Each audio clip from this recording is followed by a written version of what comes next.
A campaign of lies can hide anything, and with the magic of disinformation, mysterious deaths can be quickly brushed off as suicides, even when all of the details don't add up. And there's so many stories now that just don't add up. Public assassinations can happen right in front of you, and you'll never know who was really behind it or why, as long as the powers that be push a great narrative. The same lie over and over and over again.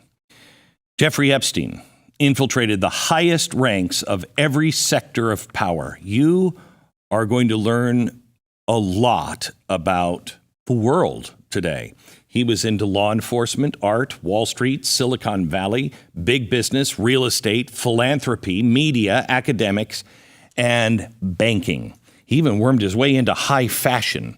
He hung out with Nobel Prize-winning scientists and billionaire arms dealers, movie directors, famous actors, journalists, and lots of politicians, including heads of state, not just here in America. And he has a very special bond with Bill and Hillary Clinton. We still don't know who took part in his many crimes, and they are vast. This is nothing short of political terrorism, theater facilitated by the media.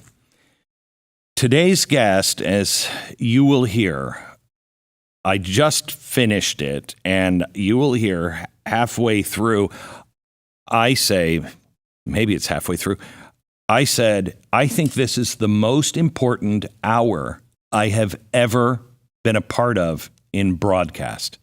I've done this for 45 years.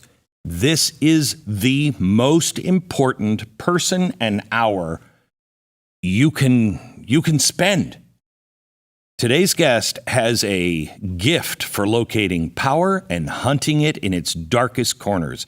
She realized that Epstein was not an anomaly. She is somebody who has written 2 volumes on just him, but you will see it is connected to entire networks of power and influence, a web of elites who operate under the principle that rules are for other people. Her 2-volume book, One Nation Under Blackmail, the sordid union between intelligence and crime that gave rise to Jeffrey Epstein, is out. Keep your eye on this one. She is sharp. She is a massive threat to powerful people. If people will listen and do their own homework and just explore what she's saying, the game is up. She's the kind of writer who reminds the elites that they're not actually above rules and we're not all a bunch of rubes. Please welcome Whitney Webb. I can't wait to get into this podcast with you. Imagine what it would be like if you could just flip a switch and make every odor that gets into your home just go away in a few seconds. If it sounds too good to be true, believe it or not, this one is not. The new Eden Pure Thunderstorm Air Purifier. The Thunderstorm isn't just your garden variety air purifier. It uses powerful O3 molecules that actually hunt odors down and destroy them. It also kills viruses, mold, and so much more. And they get to all of the places that you can't reach, behind and under furniture, for instance. So you're getting a clean, fresh smelling air all the time. I have a very big dog, and at this time of year, that very big dog is wet a lot. I hate that. We have Eden Pure Thunderstorm 3s in our home. They have them in a 3-pack right now for your whole home protection. You get 3 units for under $200. It's an amazing deal. It means that you can not only keep your house smelling fresh all year long, but you can put one in the truck. You can put one in your refrigerator. They make one for refrigerators. The fresh air you're breathing is good, fresh air. Find out, EdenPureDeals.com. EdenPureDeals.com. Put the discount code GLEN3 in to save.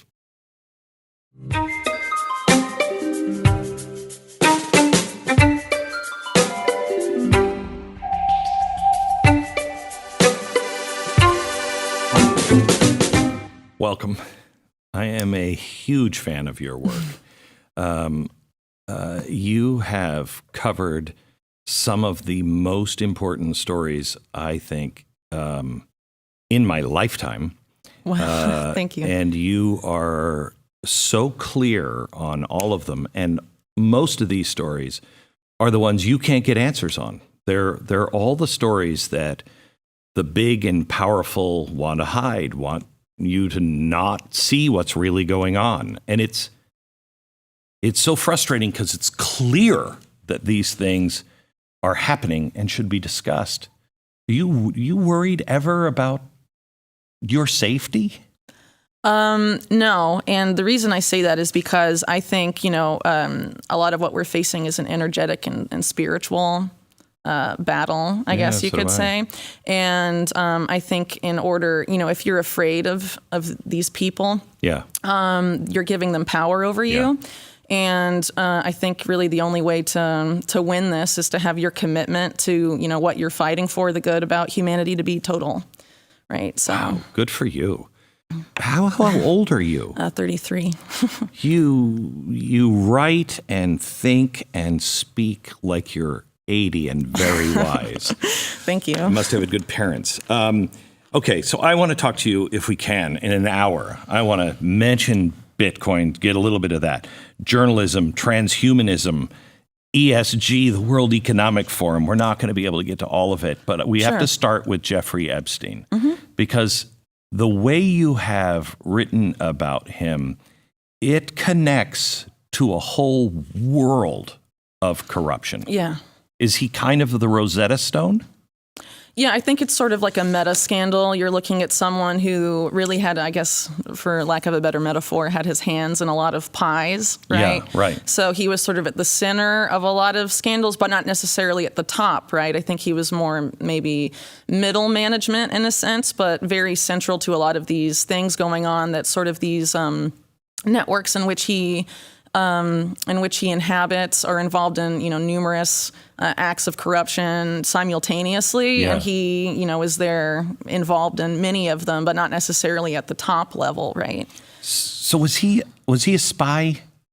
I think he definitely had intelligence connections, and there's a lot, to suggest that was the case. I think one of the most, the earliest hints we heard of that was having a Secretary of Labor, Alex Acosta, under Trump, say that one of the reasons he was pressured into giving Epstein a sweetheart deal during his first arrest in Florida was because he had been told by unspecified actors that Epstein belonged to intelligence.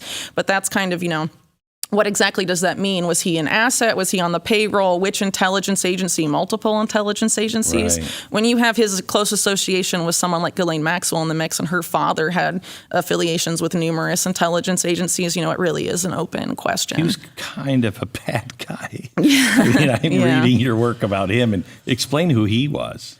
So Robert Maxwell was involved in many things, but he definitely played a major role in undermining U.S. national security by selling bug software to nuclear laboratories in the United States. And this was directly facilitated by well-known statesmen in U.S. history, like Henry Kissinger, for example.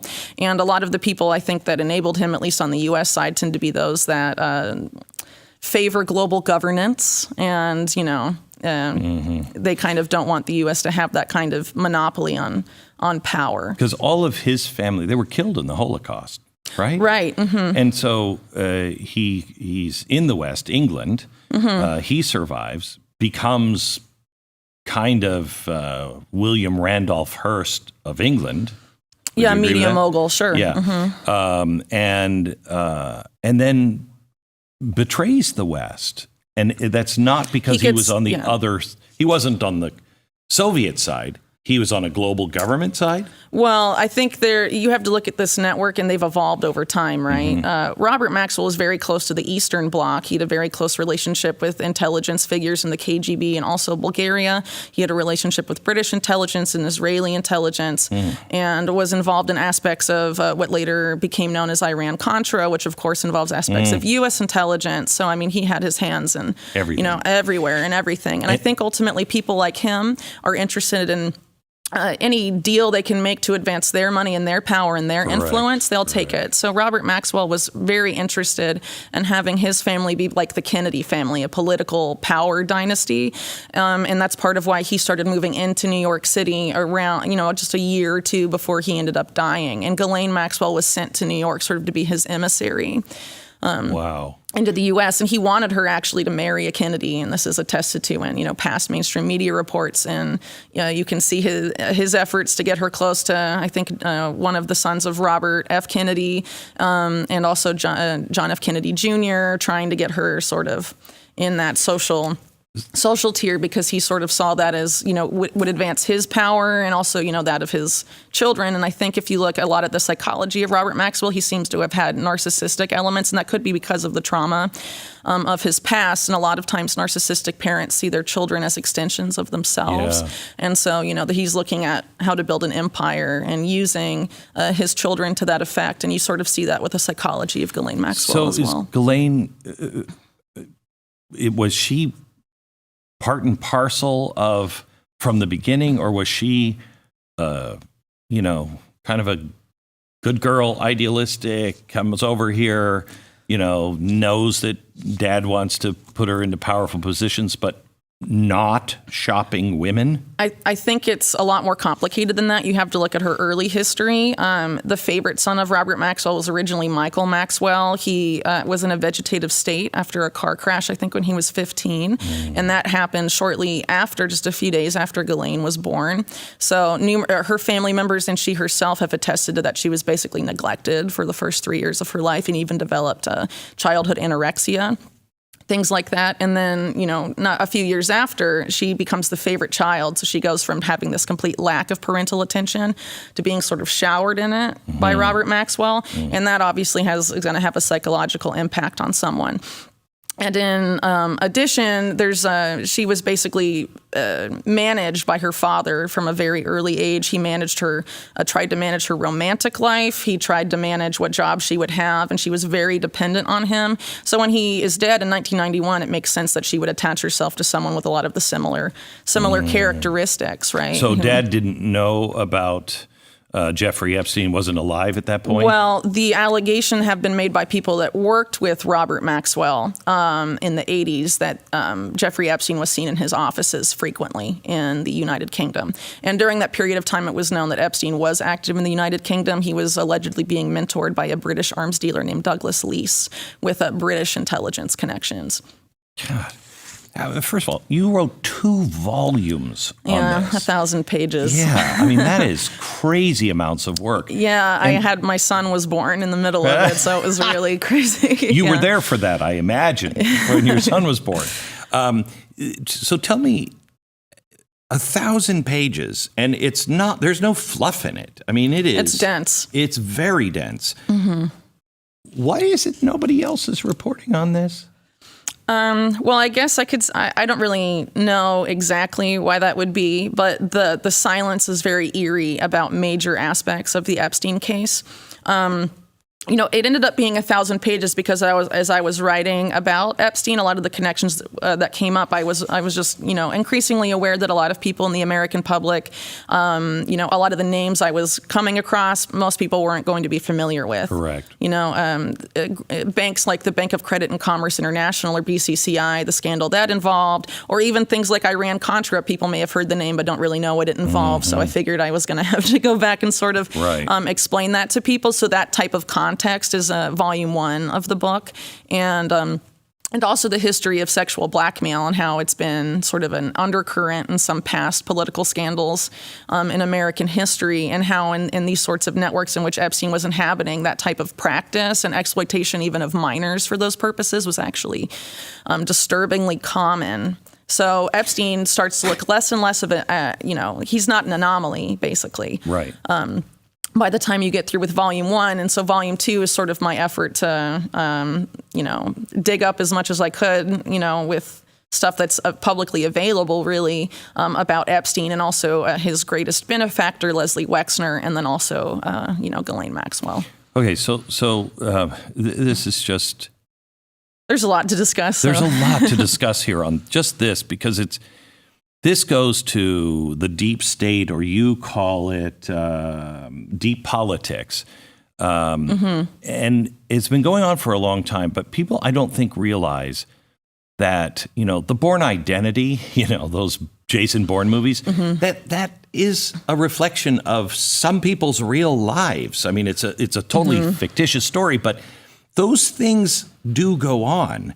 And I tell you, I have felt for a long time with the NSA, listening to everybody's phone calls.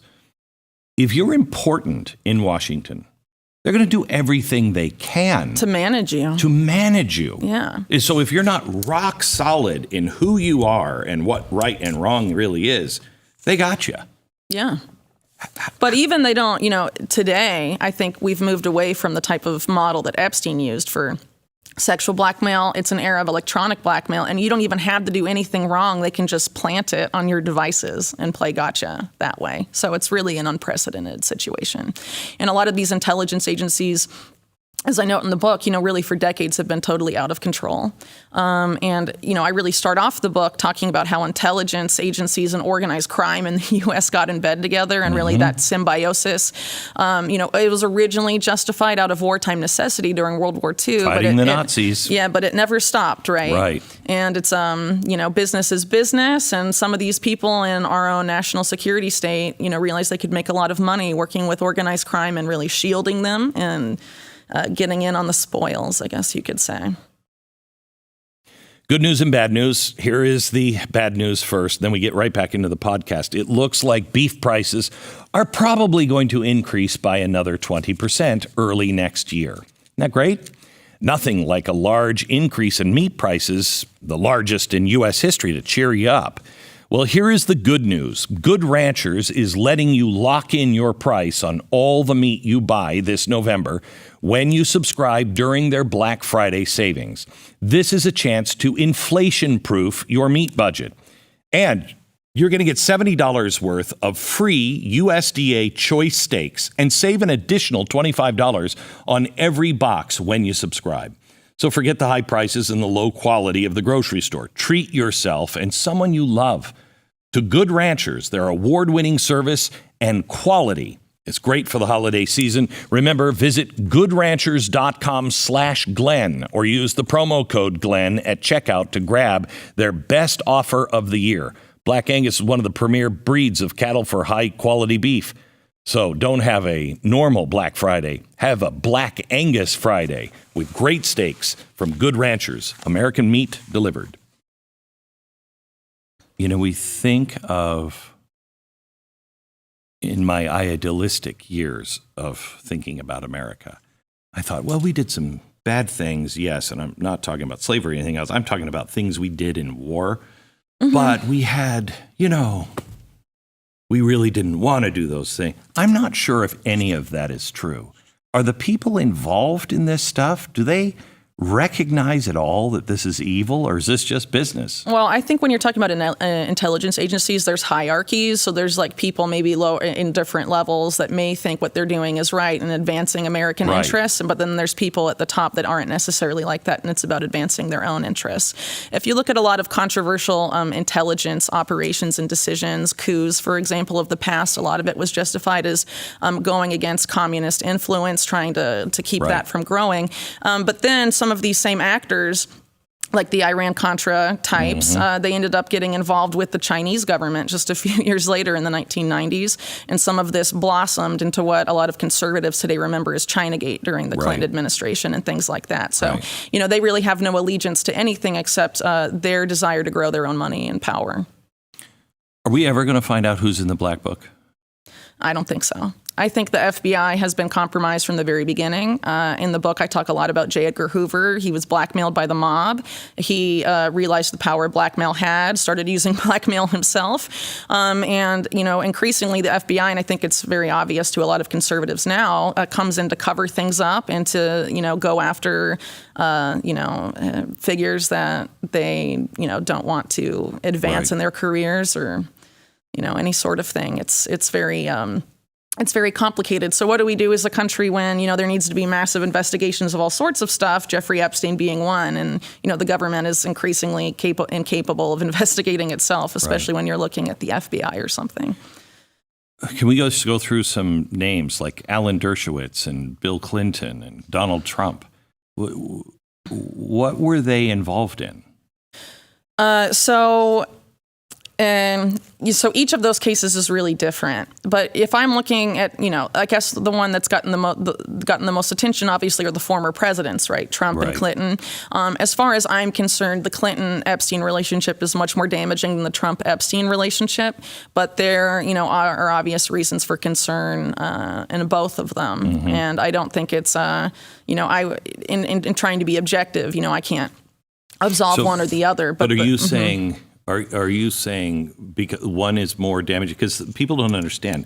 It's not just the horrific, evil sex trafficking that was going on. It's also massive corruption and financial crimes. And that's particularly glaring with the Epstein-Clinton relationship. You have someone like Jeffrey Epstein that described himself in the 80s as a financial bounty hunter. He was hiding or finding looted money for powerful people. That's coming from him. And he said this to numerous people. There's numerous sources attesting to this. So obviously he was very comfortable with the offshore financial system, shadow banking, and all of that. Mm-hmm. And then in the late 80s, in addition to becoming involved with Leslie Wexner's finances, he is involved in orchestrating one of the largest Ponzi schemes in U.S. history. The other person he worked with in that, Stephen Hoffenberg, is arrested and goes to jail for that in 1993. Epstein's name is dropped from the case, and he ends up at Clinton White House fundraisers. And one of those fundraisers is involved Hillary Clinton's alleged effort to refurbish the White House. And this makes a brief appearance in Vince Foster's quote-unquote suicide note. The only mention of Hillary Clinton in that suicide note is relating to her and Khaki Hawker-Smith redecorating and how there was nothing wrong with the finances there. If you're... listeners are familiar with the Vince Foster situation and how Hillary Clinton, her office, was involved in finding the suicide note when there was nothing in the briefcase and all of that later. It's very interesting. The only mention of her name would be in trying to absolve that particular fundraiser of, any wrongdoing, which would have been Foster's responsibility. And that's Jeffrey Epstein's, one of his first interactions with the White House. There's a picture of him shaking hands with Bill Clinton at that fundraiser donor reception. And only UK media covered that when it came out last December. I got to tell you, it's pretty stunning. I only see stuff that I kind of trust from UK now. I read if there's any scandal going on in America, I trust the foreign press more than I trust our press. Well, isn't it stunning that there's a picture of, the claim has been for a long time that the Epstein-Clinton relationship only really began after Clinton left office. Yeah. And then you have a picture contradicting that, and it doesn't get any coverage. So how does... There's something else there, obviously. I was shocked to learn from you that Ron Brown, I remember, he was a guy who was on a plane going someplace. Croatia. Yeah, Croatia. And it crashed, and everybody was like, it's another Clinton murder. And I've never really bought into you wouldn't have to push me far, but I'm a fact guy, you know what I mean? Yeah. Show me the facts. Well, it's a lot to unravel to understand the Ron Brown situation because it's tied up with what I mentioned earlier, Chinagate, which was very difficult even for Congress to investigate. The man at the center of it, who was also the man that Jeffrey Epstein met with repeatedly at the White House, named Mark Middleton, he pleaded the Fifth 28 times, including to the question was he a foreign agent? And pretty much every key figure they tried to subpoena also pleaded the Fifth. And there was just... it was very difficult to investigate. And even the George W. Bush administration, the first invocation of executive privilege of Bush as president was, among other things, to block documents about Mark Middleton being made available to Congress. And then 9/11 happens and everyone forgets. Wow. It's very amazing because Mark Middleton was not a high-ranking guy. He was an aide to Mac McLarty, who was chief of staff and then a senior advisor to Bill Clinton. So why are you having the subsequent president stepping in for Mark Middleton? There's obviously a lot going on there because at the same time that Mark Middleton is involved in Chinagate, he's meeting with Jeffrey Epstein, and Jeffrey Epstein in that period of time is arranging for the relocation of Southern Air Transport, the Iran-Contra airline, instead of going from Miami to Latin America, it starts going from Columbus, Ohio, where Leslie Wexner is based, to Hong Kong. So are those events connected? I make a case for that in the book. And if true, it's very, very disconcerting because basically, to summarize Chinagate, you have a mass transfer of sensitive U.S. military technology being made to China. It's being paid for by the PLA or the Chinese military. And Ron Brown was at the center of that because the Commerce Department was signing off on, all sorts of. And so why was he then supposedly killed? He, shortly before he was unexpectedly asked to go on a trade mission to Croatia, he agreed to cooperate with an investigation into this particular network that was executing Chinagate. And the people on the U.S. side that were facilitating Chinagate were people that were connected to the networks of longtime Clinton benefactors, the Riotti family, and Jackson Stevens, who, were sort of political makers for Bill Clinton when he was governor of Arkansas. It's crazy. How much of what we think we know is wrong, or how big of a role is what we think we know to what really is happening? Well, I think there's been a major effort to control the media and how much information gets to the American public about all sorts of things. If you look at the Epstein case, you're only allowed to talk about his sex crimes from 2000 to 2006. Don't look at his financial crimes or any of the thing he did before the year 2000 is, pretty much how mainstream media handles the case. And that's pretty, there's a lot to find if you go back farther. So when you're looking, let's just look at Epstein for a second. When you're looking at his circle of influence, he is somebody who's kind of recruiting, just getting people on tape doing horrible things or raising money so they're in the pocket, right? Is that kind of his role? I think that's part of it, but at the same time, he's doing a lot of that. He's also involved in financial crimes pretty much throughout his career. I mean, that's the common thread from Epstein from the 70s until his second arrest. But they would know that if he was working as an operation, that would kind of be overlooked. I think it was known. I mean, even in January 2020, you have John McCain's wife, Cindy McCain, saying, we all knew what Epstein was doing. Right. And this is the wife of a senator with no direct connection to the Epstein scandal. So that means top people in our Congress and Senate knew what Epstein was up to, and nothing was done. And so is there a big body count? Around Epstein? Yeah. I think there is to an extent. Mark Middleton, who I just mentioned, was found hung by the neck by an extension cord in May with a shotgun wound to the chest. And it was ruled a suicide in Little Rock, Arkansas. And a local court ruled pretty shortly thereafter that no video or, photos of the scene could be publicly released. And this was only after Mark Middleton had been involved in Chinagate and numerous other scandals, but that only happened just a few months after the visitor logs of him meeting with Epstein was released last December, published by the UK's Daily Mail. So that's one. That's one recently. You also have Jean-Luc Brunel, who was a major facilitator of his sex trafficking activities, particularly when it came to the modeling industry. Turned up dead in his prison cell. You have Epstein himself, and then you have the son of Esther Salas, who was the judge overseeing the Epstein Deutsche Bank case, murdered at her home. Let's not just gloss over Epstein and his death. Do you believe he hung himself? I think the official story is just, it's crazy, personally, because, he was a tall guy. He's supposed to have hung himself from something that's shorter than his standing height with paper thin sheets. He would have had to curl up in the fetal position to hang himself. And he's, You're not going to do that. It's very, it's logistically impossible. We're supposed to believe all the cameras malfunctioned that night. The prison guards were asleep. It's a lot of coincidences. So who would we have to believe? I mean, that would have to involve lots of government.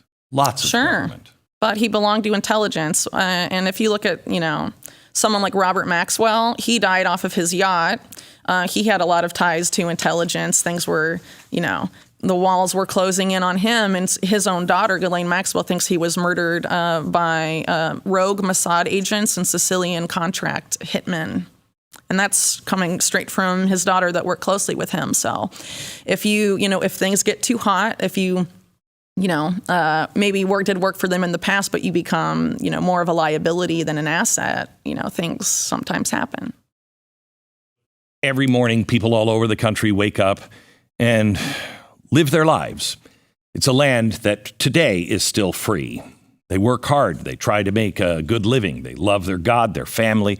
And at the end of the night, they go to bed as decent people. That is the American ideal. It's an almost limitless aim, conceived in the hearts motivated by liberty and goodness and freedom and decency. Please believe me when I say you're not alone, and you're not apt to find a clearer example of that kind of spirit than the people who build, make, dream of, and sell the products from Grip 6. They make several things, but I want to talk about their socks, for instance. The socks, when you buy them, you're supporting American ranchers who raise specially bred sheep that will produce modern wool, the kind of wool that we need that keeps you cool in the summer and warm in the winter. The American manufacturers who wash that wool, process it, and then weave it into socks that will keep your feet warm in the winter. All of it is happening right here. This is a group of American business owners who have accepted the risk that comes along with only using American-made products and American labor. So help us rebuild the dream. Keep our community strong. Grip 6. Check them out. Grip6.com. Grip6.com/Beck and save. I don't believe in the Pizzagate conspiracy, that there's an underground. However, I do think that there is real evil at the upper levels that we've been engaging in, and all of us dupes out in the center of the country are like, oh no, how prevalent is the massive corruption and the evil with. Well, like I mentioned earlier, the more you look at the people that were around Epstein, even before Epstein gets involved, it becomes very clear that what he was doing was not out of the ordinary for these particular groups, especially like arms dealers, like Adnan Khashoggi. He had an alleged harem of women that he used to blackmail powerful people in the private and public sectors on his yacht, and all other sorts of types of people. Robert Keith Gray, a PR executive that started working for Adnan Khashoggi around the same time Jeffrey Epstein allegedly did, has an alleged history of sexual blackmail for the CIA. And then you have allegations of Roy Cohn, the well-known New York mob attorney, also being involved in sexual blackmail stuff, begins working for Adnan Khashoggi in the same period of time in the 1980s. The more you look, it's quite it's prevalent.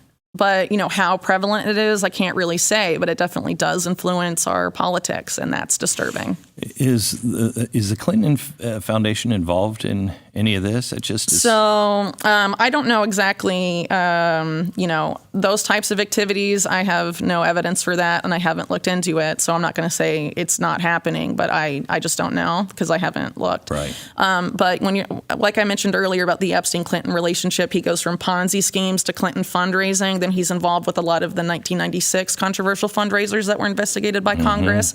Clinton leaves office. He's flying around in Epstein's plane, setting up the Clinton Foundation and the Clinton Health Access Initiative, and even credits Jeffrey Epstein back in 2003 with designing a lot of the philanthropy that became the Clinton Foundation, specifically the HIV/AIDS program. Wow. So you have a serial financial criminal creating basically the Clinton political slush fund post-presidency. Have you seen any connections in Ukraine?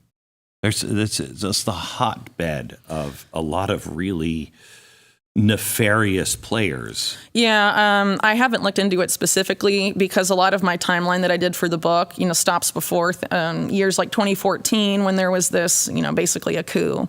With Victoria Nuland and some of these people from the Obama administration and all of that. So unfortunately, I haven't personally explored that, but I think it's, even mainstream media before the recent conflict there was, pretty open about the corruption in Ukraine. So I don't know your politics, and it's not important to me. What's important to me is your character and your work, which is phenomenal. But I'm guessing you and I don't necessarily agree on policies. Maybe, I don't know. I just, at this point, I think my politics are I don't want the government to be run by organized crime. That's what I think that's a starting where, point for most Americans. Let's start there. Right. You know? That's what I was driving to is there are big things on the table that no one's talking about. And we're all focused on the little stuff they've used to divide and conquer us this whole time. And big things are happening. And basically, we are being herded into a techno-feudalism, slavery. I don't know. There's a lot of different names for it going around, but it's not good. Right. And it's organized crime, running the show. At the highest levels. And also evil. I mean, it's just getting so dark. And, I'm to the point where, can you give me 9 of the top 10 Bill of Rights? You know what I mean? Do you agree with those? Give me anything that is foundational. They're all being destroyed. All of them. They don't mean anything anymore. But those are the things that can bring us together. And they do. I mean, I'm sure you're called a radical conspiracy theorist. There's a difference between conspiracy theory and conspiracy facts. Sure. So I would call you conspiracy fact purveyor. Yeah, I guess so, because conspiracy is a real crime, and it's happening, and it's been happening. Right. And, a lot of us are sort of fed this, when we're in school and stuff, sort of this naive, I guess you could call it a fairy tale version of history, where there's no corruption, everything's fine, the mob disappeared decades ago, nothing to see here, but that's not the real history of this country. Tell me, before we leave Epstein, tell me why Maxwell's alive. Oh, I think it's pretty obvious. She's going to cooperate with the people that supported that operation, and she's not going to spill anything. She got moved from the prison where I think she was at the same prison where Epstein died, and now she's has been described as a country club prison in Florida. That wouldn't have happened unless she was like, "Yeah, just leave me alone, please. I'll do whatever you want." All right, let's. I think she knows from her father's death who not to double cross and who runs the show. Yeah.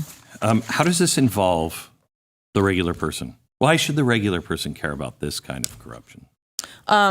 In just talking about Epstein, the financial crimes there are very significant and are just sort of a microcosm of what has basically been the looting of the American public for decades. You look at people like Catherine Austin Fitts and Mark Skidmore, who have calculated about $21 trillion of U.S. taxpayer money that's just gone missing from the House of Urban Development and the Department of Defense. Right. It's probably more than that. Where is it being... Where'd it go? Where'd it go? Yeah. Who took it? I remember. And it's still happening. And now we're having the standard of life in the U.S. being degraded. Inflation's increasing. The squeeze is on thanks to manufactured food and energy crises. And I think a lot of the stuff we're seeing being built for us, people are currently perhaps unwilling to accept. But when they're cold and hungry and desperate, you're exactly right. I think that some people will be more willing. You're not improving my mood much. Well, it's we have to understand what we're facing in order to solve it, right? And a lot of people. How do you deal with it? I've been ringing this bell for almost 20 years now, and saying, "Wake up, pay attention, look what's happening," and it just keeps getting more and more obvious. And at times, there are times you're just like, how do you deal with it?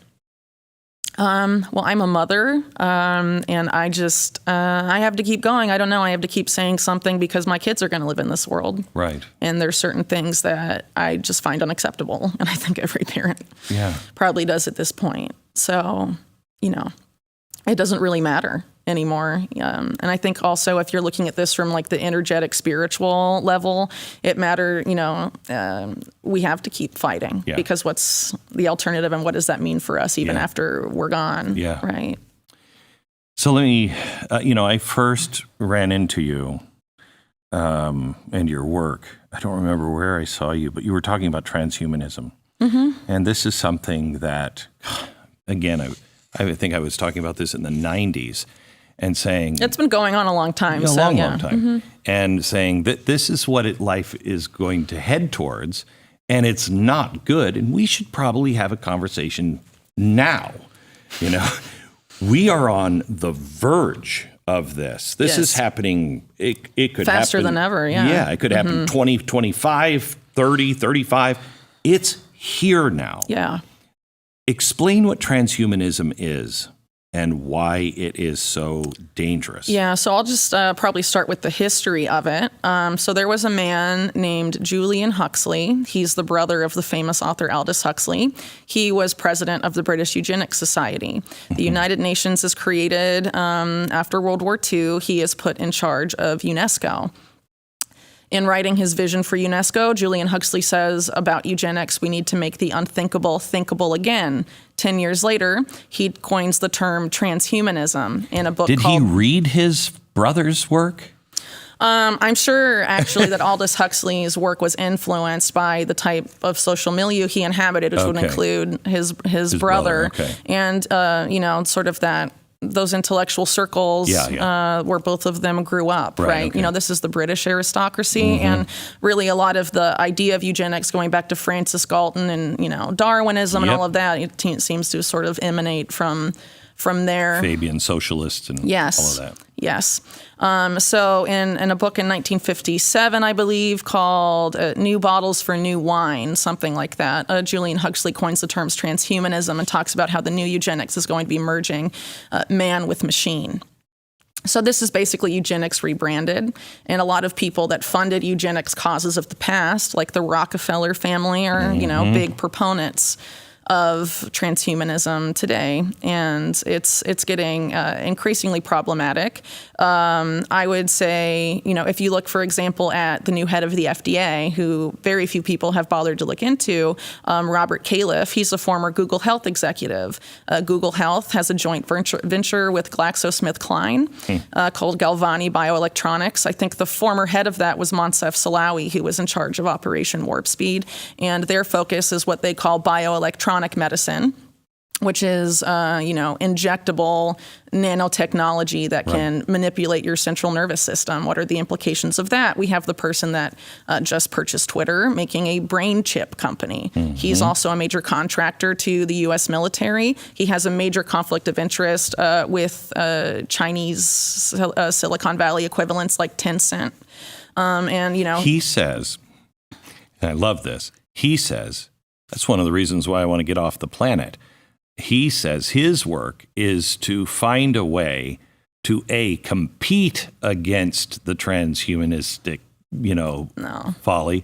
You don't believe that at all? I don't buy it. No. If you look at that company, they had animal trials. Many of the monkeys that was tested and died after the brain chip was put in. If that were my company, I would reformulate everything or shut it down if it was going to kill that many animals. But it's already moved into human trials. I mean, even though it's killing all the monkeys. Well, it killed many monkeys. I forget the exact number, but a significant portion. This is where it gets frightening. Well, it's tied up with depopulation, right? You have this being sort of the new path of eugenics. And so, I don't think these people ultimately care about, how many people are left, right? Smart and right. Well, eugenics is... you.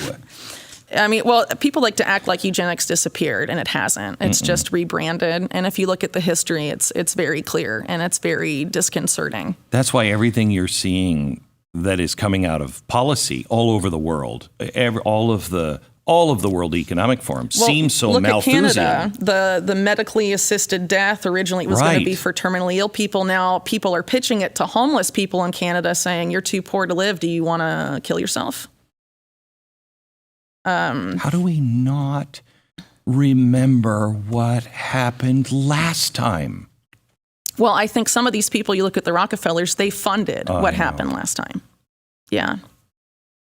A lot of that money that was used to set up the Nazi eugenics program came from the Rockefeller Foundation, and that's a matter of record. They've tried to go back and say, oh, we're sorry, but they're funding a lot of this stuff now.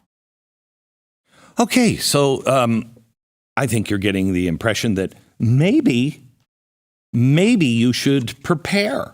Maybe you should help with a parallel economy.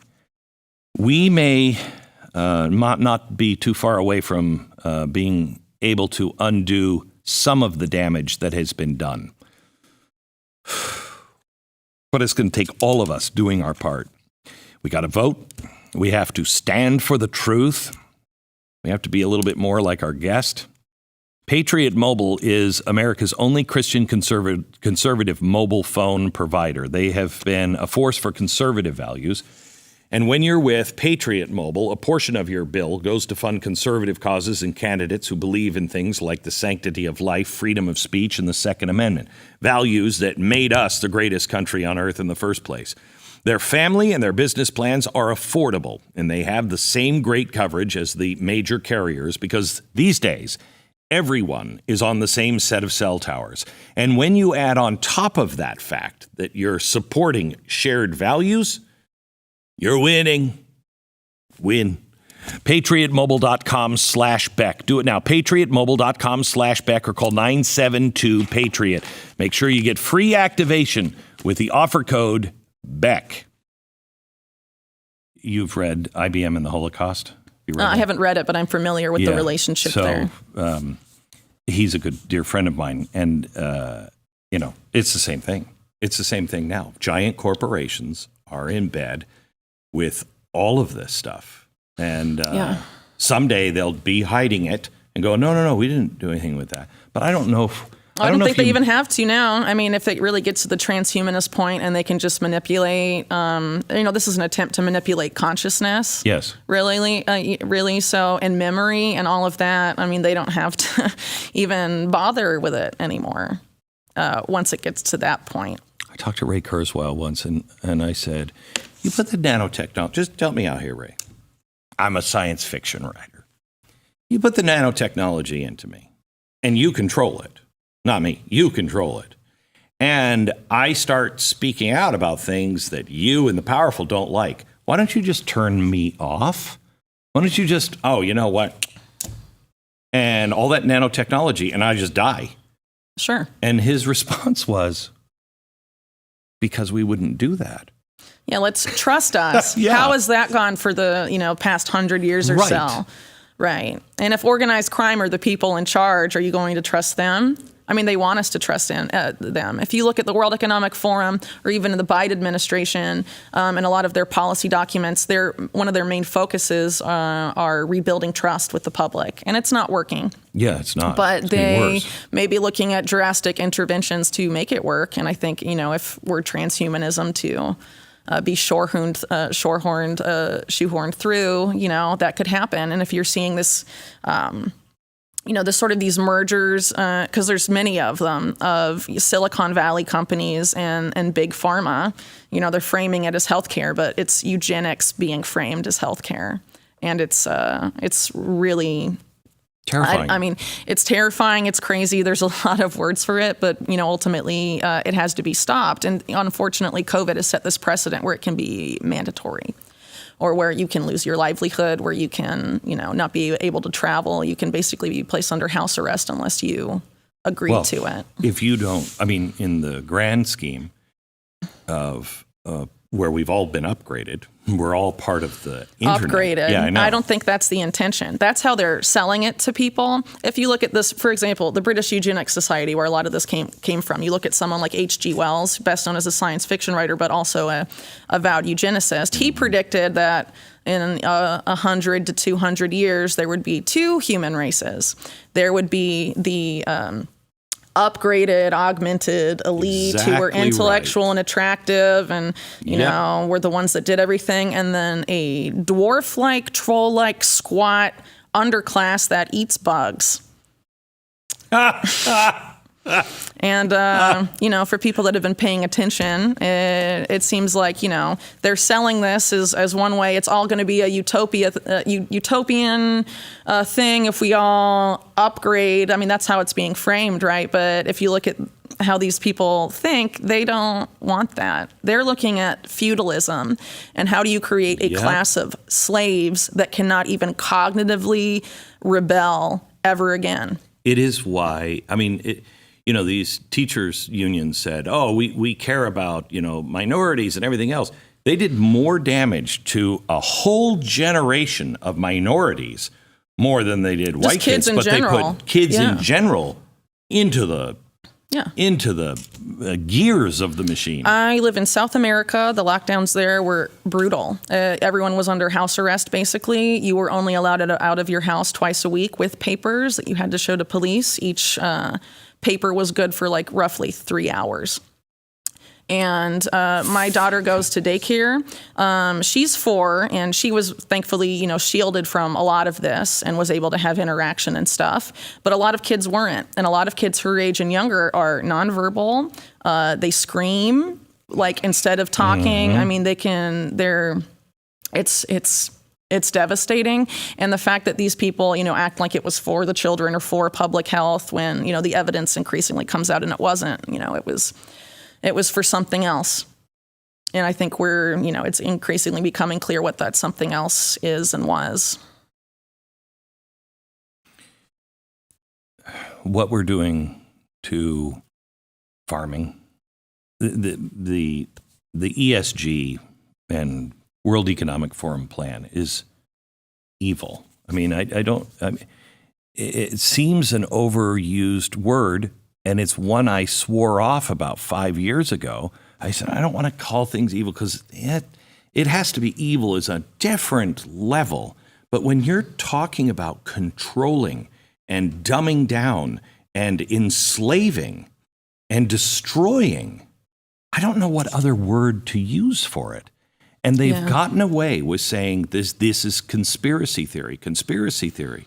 Well, they just, I think that's, since the term really entered the American vernacular after the assassination of John F. Kennedy, it's been used to basically claim that if you think powerful people get together to discuss how to advance their power and keep it at the expense of everyone else, that they have any agency, you're crazy. It all has to be a coincidence. They never have any bad intentions. The people that, are the oligarchs that, fund our politicians and have ties with intelligence and have monopolies and, the technology that runs our lives and stuff like that. Yeah. I mean, it's, I think at this point you have to be quite naive to think that's actually the case, but. So how do people like the new governor, I think, of Alberta, is standing up against ESG. And one of the first things she said was, anybody that brags about how they have controls and people in every government leader's office, if not the leader themselves, I don't think we should be doing any business with them. And ESG and World Economic Forum is out. How does somebody like that survive somebody like Klaus Schwab? I think, it's not just Klaus Schwab. I think Klaus Schwab is sort of a man who is there to facilitate. I mean, let's talk about the World Economic Forum for a second and what it is and what it's not. They describe themselves as the premier promoter of public-private partnerships. For lack of a better word, that is fascism. So, then you have the family history of Klaus Schwab, that his father ran a Nazi model company and funded the atomic bomb and all of that, and just very complicated stuff there. And you basically have him being in this position where he's promoting, fascism on a global I mean, he's a white kitty cat away from being a James Bond supervillain. Well, but I think that's, they want everyone to focus on him and think that it's just him and just the World Economic Forum. There's other organizations that are promoting this too. And also a lot of the, the Young Global Leader program, that's not exclusive to the World Economic Forum. There's lots of other institutions with similar agendas, that sort of are related to the World Economic Forum, which seeks, not just public-private partnerships and fascism, but global governance. There's a lot of these organizations seating their people in certain places. So how do you, fight against this? I think there are sort of like factional infighting to an extent. And it's really hard to know how that's going at any given time. But there's an obvious effort by powerful interests to stop nationalist politicians from reaching the highest levels. You think? And, I think it's pretty clear. Yeah. Yeah. So, how do they stop that? I don't know. I mean, unfortunately, you look at the World Economic Forum, a lot of the banks are very Gone. involved. And when you are in bed with the banks and the banks are in bed with you, You're fine. it's very hard to go against that in today's world.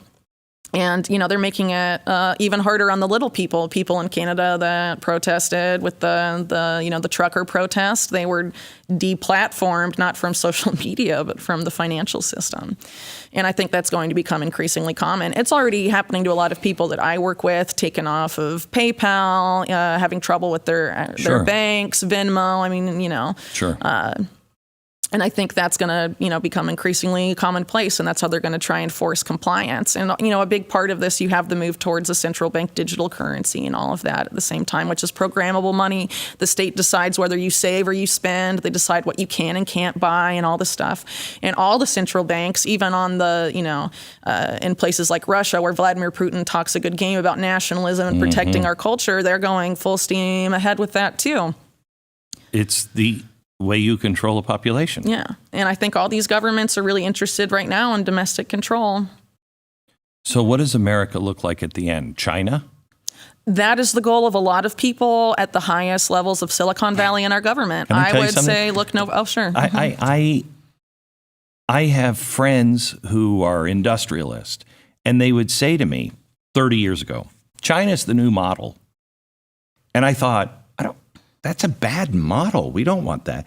And they would just flippantly just say, China's the new model. It wasn't until 10 years later that I started going, wait a minute. They mean that sincerely, that how it works there, all of it, is coming here. Yeah. That's been terrifying. planned for a long time. We talked about Chinagate earlier. The origins of Silicon Valley are in that whole mix. And a lot of the most powerful people in our military-industrial complex, including like Lockheed Martin, were involved with that and wanted that sensitive technology to go to China and undermine our national security. There was something going on there then, and I think we're increasingly seeing it now.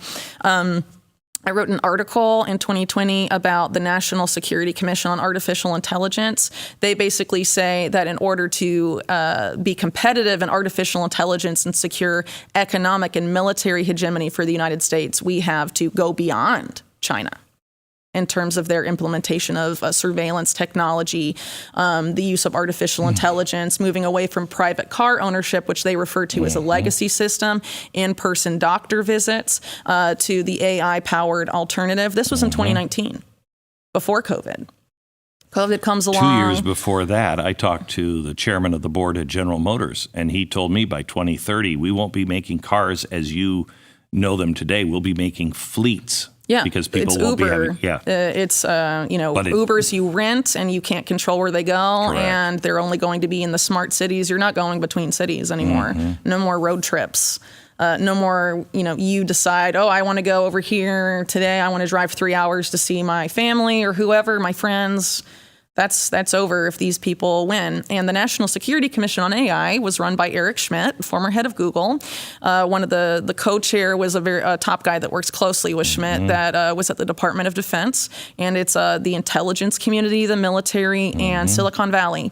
And those are the people increasingly running the show. And they think if we don't go beyond China's surveillance system and mega city, smart city model, we will fail. And then you have people like Elon Musk coming in and saying, I'm going to take over Twitter for free speech. And then he also says, I want to make Twitter into basically like WeChat, which is, basically a surveillance app to use in China. That's for your finances, your social media, pretty much everything is on that app. They even call it the Everything app. And that's his model. And the parent company of that, Tencent, is one of Tesla's shareholders and, most active advisors.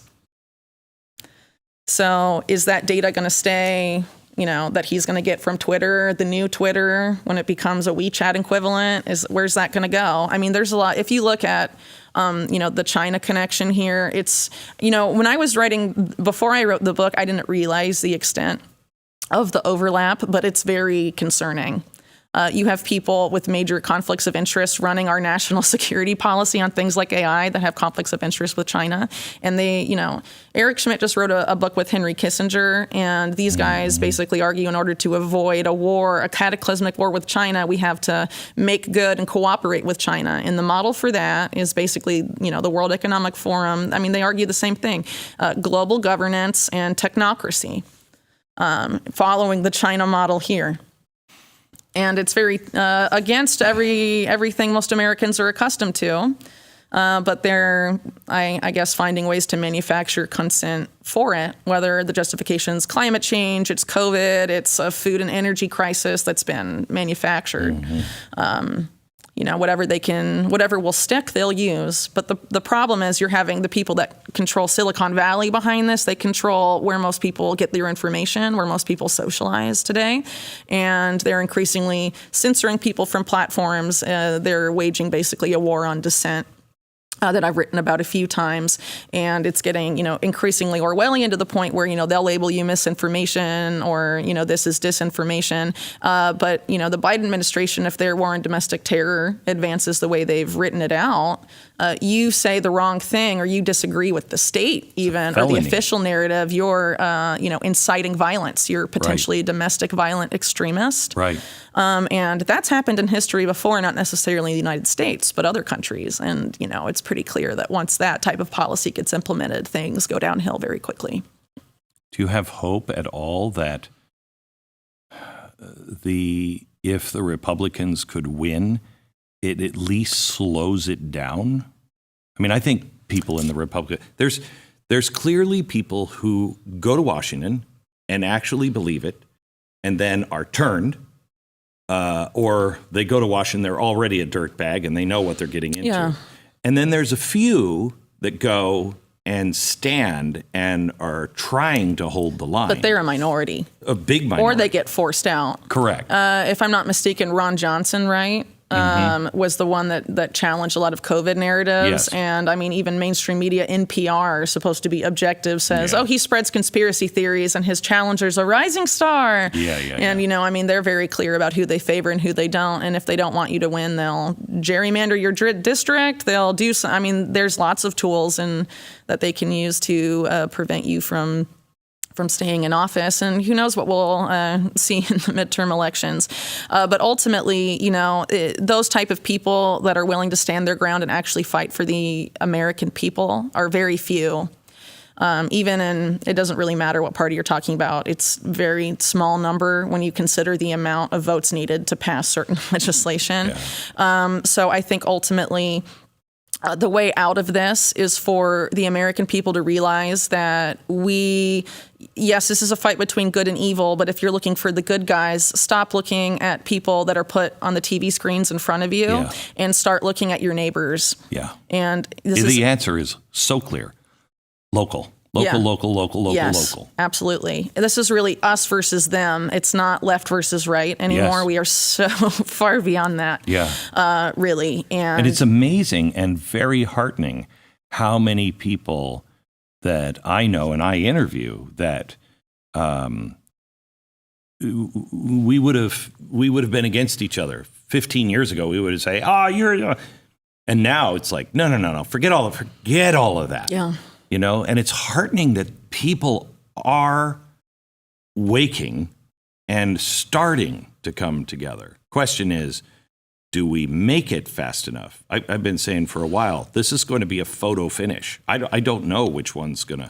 I don't think anyone really does, and I think it comes down to how much responsibility people are willing to take for their own lives, and how far communities are willing to go to ensure that they're self-reliant in the face of what we're facing. What does that mean to you? Well, if the banks are deplatforming people, you can't use their financial system. Are you going to go to the CBDC land where eventually you won't be able to spend money without like a microchip in your hand and all of this stuff? There's obvious red lines people can't cross. How are you going to feed your family? How are you going to keep your house heated in winter? Basic needs. I think we should probably be taking some lessons from the Amish, to be honest. I think, I think they got a lot of stuff right. That the Amish... They're going to be fine. They're going to be fine. We have We have outsourced Everything. our needs to corporations that want to enslave us. So we have to start producing our own stuff at a local level. It's all about exit and build, and that's what we have to do. And the more people that do that, the better off we will be. The real question is how accustomed are Americans to convenience, and will we be enslaved by that convenience or not? And I think that's the ultimate. So far, we have been. A lot of people have been. Yeah. Talk to me a little bit about Bitcoin. So I'm, not necessarily well versed on cryptocurrency. I do. I like Bitcoiners because we tend to have see a lot in common about, the state of government today and the Federal Reserve, for example, central bank digital currency, and all of that. But because I'm not particularly well versed in it, I don't like to tell people how to spend their money. It's a very individual decision. Do you think it can survive? I think the central banks, the bankers, and the government will do everything they can to prevent a currency that threatens their power from actually being able to be used. And I think we're already seeing major efforts to make that the case. They can make it illegal to, turn it into something else, illegal to use as tender. They're looking at a lot of different options. But, some Bitcoiners, despite that, think it's totally possible, but I don't think I'm qualified to talk about that. I personally have, in terms of my finances, some people donate to my work in crypto. I have a little bit of that, but, I'm personally looking at trying to put as much of my money as I can in things that will keep me and my family self-sufficient, come what may, which in my case included investing in land. So I'm not renting. I own where I live. I have enough land to produce what my family needs in terms of food, stocking up on things that I can't produce.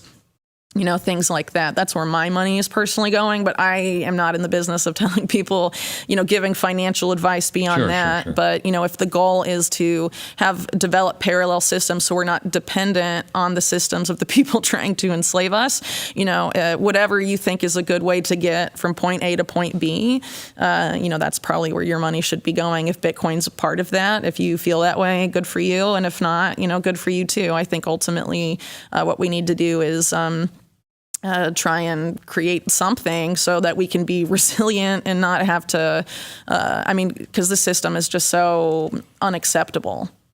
It's really not just it's not just against freedom and all sorts of other values, right? It's against nature. It's against life, really. And so, if you're going to support that, I think people have to realize the consequences that come with that and exactly what it means when you are willing to give yourself over that kind of system, the implications of that. And I think a lot of people don't really realize that or take the time to think about it. And I think they should. Are you God-driven? Is God a center of you? Yeah, but I tend to think of maybe God differently than most Christians. I don't really see it as a person or as a man. I see it as maybe the universe or the creative force, right. The energy that drives all life. I can go with George Lucas and the Force. It's the same There's a lot of principle. different ways, to look at it. Mm-hmm. But ultimately, if you're looking at humanity, what do you like about humanity? It's the creativity. Mm-hmm. It's the vivaciousness. That's the stuff that I think we're fighting for. A lot of the guys behind this want to eliminate that. I think a lot of transhumanism is aimed at creating a drone-like workforce that will never be able to challenge their working conditions or ask for a bigger piece of the pie. And it's amazing to me that more people on the left don't see that if they're all about workers' rights and unionizing. All right, you have a chip in your brain. How's workers' rights going to go? And how are the unions in bed furthering all of this? Well, I would say that you just have to look back to the unions, back in the 20s and 30s and 40s and how organized crime took them over. And that hasn't really changed. So the big ones, So it's, a lot of those guys over the years have evolved to support these types of policies because it's more control and money. And what does the mob love more than anything else, right? Why is the left, I've always held more libertarian views. when it comes to social issues, I don't care who you marry. I don't care what you do. I don't care who you love. That's no business of mine. Shouldn't be any business of the government. That was a progressive idea to have a marriage license from the government. But we fought this, and I remember saying to my daughter, who was in college at the time, she said, "Dad, it's about love." And I said, "I don't think it is. I think it's about control." And this argument, if we play it out, you can't stop polygamy. You can't change one factor without changing other factors. And everyone said these things were crazy. We are now transitioning kids because there's no gender identity anymore. We are sexualizing our youngest kids. Where is that coming from? It's such a force. If your ultimate goal is total control, you need to have a population that has no national identity, that has no identity, period. That identity can be fluxed and can be moved whenever convenient for the people on top. If people have an identity and know who they are and know where they stand, they're a lot harder to control. And I think if you make all of that fluid at every level, it's a lot easier to exert your will over them because, they don't have their feet firmly on the ground, right? I've thought of this several times during this podcast. I think this is the most powerful interview I've ever done. Well, thank you. Yeah. I hope people listen and open their mind enough to go, that can't be true. I usually start my investigations on things going, no way, it can't be. I don't do that as often now because I'm seeing, oh, yeah, it probably is. Yeah. Who were you before you started doing this? Did you believe these things? Or have you found these things going, oh my gosh, and one leads to another? Well, I guess you could say that when I was younger and in my teen years, I had a major trust issue with adults. And I just had a hard time. I just didn't believe what I was told a lot of the time. I had to figure it out for myself and all sorts of things. I guess that's sort of a lot of some teenagers are like that. But around the time I was in university, the last year or two, I sort of figured out a lot of things about American history that's sort of hidden from us. The government isn't exactly there to help necessarily. I don't know how we went from, hey, government is like fire, with George Washington saying, if you're in control of it, it's good. If it's out of control, it'll burn you, to, hey, we're from the government. We'll educate your kids. How could you possibly think a government is going to raise kids who say, be skeptical of us? Yeah, well, it's not, look at who has taken over our education system. You go back to things like the Rockefeller family or their role in healthcare. There's a lot of oligarch families that have very specific agendas that have really taken over government policy, and it's been like that for a very long time. Mm-hmm. And they're not elected. No one put them in charge. Actually, a lot of people used to hate the Rockefeller family until, they started a major PR campaign to rebrand themselves as philanthropists that a lot of other unpleasant people have since followed. The long-term consequences of that we are seeing today. But anyway, in terms of my background, I was, 21, 22, and just looking around, I'm 33, so I'm a millennial, right? And most people my age just, I could see a lot of this stuff, like we're too dependent on corporations that have a lot of nasty agendas or do bad things. There's a lot of issues, a lot of illegal wars, no accountability at the highest levels of government. If people my age don't start doing something, it's going to get really bad. And most people were like, stop talking about that. I have Netflix and beer, so I don't care. Everything's fine as long as, I'm comfortable, basically.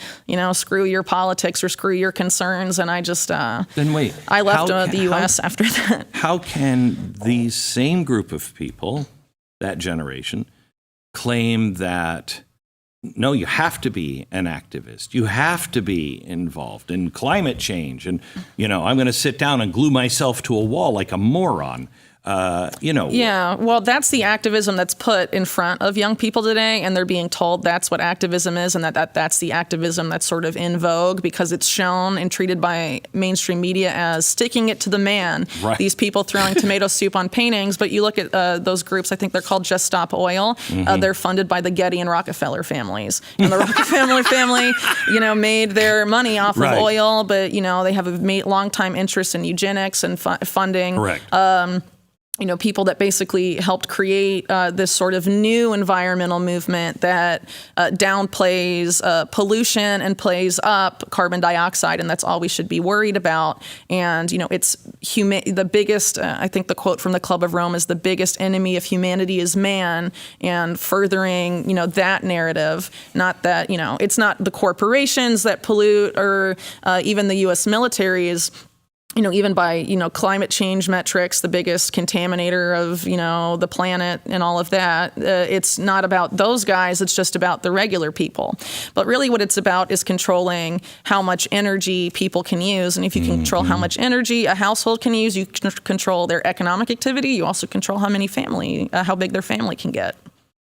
And I think that's ultimately what it's about. It's not about the environment for these people. And a lot of it is, Wall Street driven. You look at the United Nations, a lot of the people they put in charge of climate change policy. You have Mark Carney, former head of the Bank of England and the Bank of Canada, I believe. He's one of the guys that came in to rescue HSBC when they were caught money laundering for Mexican drug cartels. Not exactly a good guy, and it's very unlikely that he is driven by concern about the environment. And then the other person is Michael Bloomberg, former mayor of New York and billionaire guy. And so these are the people crafting the solutions. And just like COVID, you don't have time to think about what we're telling you. You just have to accept these solutions, because if you don't, something really, really bad will happen. And it's sort of a similar narrative to what, was played out with COVID and everything, guns, cars, everything. Yeah. So, people are it's fear driven to get people to accept policies they otherwise wouldn't accept because they're told this cataclysmic event is just down the line. And trust us, again, is the conclusion of that. So, there's people that agree with the narrative about climate change, and there's people that don't. And I'm not trying to really get in that space when I talk about this stuff. I'm trying to point out that the solutions are coming mostly from Wall Street, and they're things like carbon markets. They're things like debt for climate swaps, which back in the day used to be debt for land swaps, not about climate change, about other stuff. And then you have people like Larry Fink of BlackRock and Michael Bloomberg and Mark Carney coming together in something like GFAN saying, why don't we give Wall Street direct control of the IMF and the World Bank for climate change? Right. How can anyone on the left that's worried about climate change sign up on that? Why don't they talk about planting trees? Why isn't Bill Gates the largest private landowner in the U.S. now planting trees like crazy if he's so worried about carbon dioxide? He poo-poos the whole idea of planting trees as a way to combat climate change. It's just carbon markets and going to electric vehicles and all of this stuff. But electric vehicles necessitates mass mining, and a lot of that mining is in places that use child labor, or it's going to be so environmentally destructive you totally destroy the developing world, which these people on the left supposedly want to protect. You're going to totally destroy the environment. I live in the south of Chile, in the Andes. It's one of the only areas in Chile that's still forested and really nice, not polluted water, any of that. Most of the mining in Chile is historically in the north, which has become very polluted and has a lack of water, among other things. And now the mines are starting to move south because of this demand for more and more minerals for, electric vehicles and all of that. A lake that used to be used for tourism, there was some mineral, I forget what it is, discovered in the lake shore, and then the water just disappears one season, and now it's ready to be mining right next to a national park. I used to live and work in Peru. They were talking about putting a uranium mine next to Machu Picchu and all types of stuff. I mean, this is the mining stuff is not being talked about, and, electrical vehicles are being marketed as necessary, but it's going to come at a massive, massive cost. And I think that, Again, the environmental movement is focused on carbon dioxide. If they were really worried about the environment, they would also educate people on how destructive this type of mining is and what it does to the people who live there and the environment, and including in protected areas. There's a lot of species in this particular area of Chile where I live that are only there, and they've been there for thousands of years, and they'll not exist if a lot of this mining goes forward. But if you ask people like Bill Gates, for example, who has a joint venture with most of the other titans of Silicon Valley called Cobalt Metals, they say all of the world's reserves of lithium, cobalt, and nickel must be completely mined if we even want to get close to the electrical vehicle revolution. So that means digging up the entire Andes, including areas that are national parks right now. And even if they do, with all the reserves that we know that we have, you're not going to be able to reproduce the amount of private cars in use today. It's going to be way less cars. And so they're just going to be, the model's already sort of been out there. They fielded it in the UK recently. You can't drive out of your district and all of that stuff. It's going to be much more controlled, the freedom of movement. Well, it's not really going to be freedom of movement. It's going to be controlled movement. Last question. Are you optimistic? So that's a tricky question.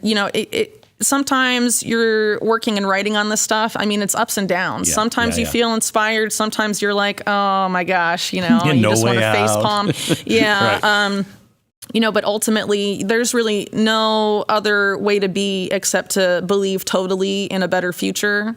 We have to be totally committed to that if we're going to do it and do it quickly. And, I have a lot of hope that Americans, when things get really rough, will come together, at least most of us. I think so, too. But, in the environment we're in right now, I think it's incumbent on everyone, no matter how small or big your platform is, to speak up about what is happening. I think we are past the time about worrying about what people say about you, about at work or at home or wherever. The president gave a speech last night, and I don't remember what he was calling people, and I thought, that is so, I am so far beyond caring about names and labels that anybody, and I think there are more and more people around the world that are like, I don't care. I don't care what you call me. I don't care, what you do. I just know what's true, and I'm just not going there with you. Well, the government wants to define what is true and what is not. I wrote a recent article about that in explaining some of the calls to basically make it such, and it's even if they try and do that, and they try and say this is the state, the state is defining truth, and if you deviate from that, you are inciting violence, and all of that. But the problem is people at a visceral level gravitate toward the truth, so they hear it and they're like, oh, that makes sense, or they look at the sourcing. Or they investigate for themselves and they realize what is true and what is not. So, the state and Silicon Valley, there's really not that much space between them, to be honest, at this point. They can try and censor and manipulate and whatever, but ultimately people are going to gravitate towards what is true. And there's going to be a point where they're not going to be able to really, the tools they have now will not work. And I think a lot of that is that time will come once people stop trying to use these platforms that they are manipulating and start just going out and talking to people they know. We have to get offline, and we have to do it quickly. Maybe even get back, circulating in print stuff that's printed. We really have to stop being so dependent on these platforms that they're obviously manipulating. I think everyone knows about it, or they're censoring people from, and they're using it to profile you. Stop giving them your data and start getting in the real world and telling people what's what. They may call you crazy, but the stakes are too high to not do it. That's how I feel. Thank you. My pleasure. Thank you. Thank you.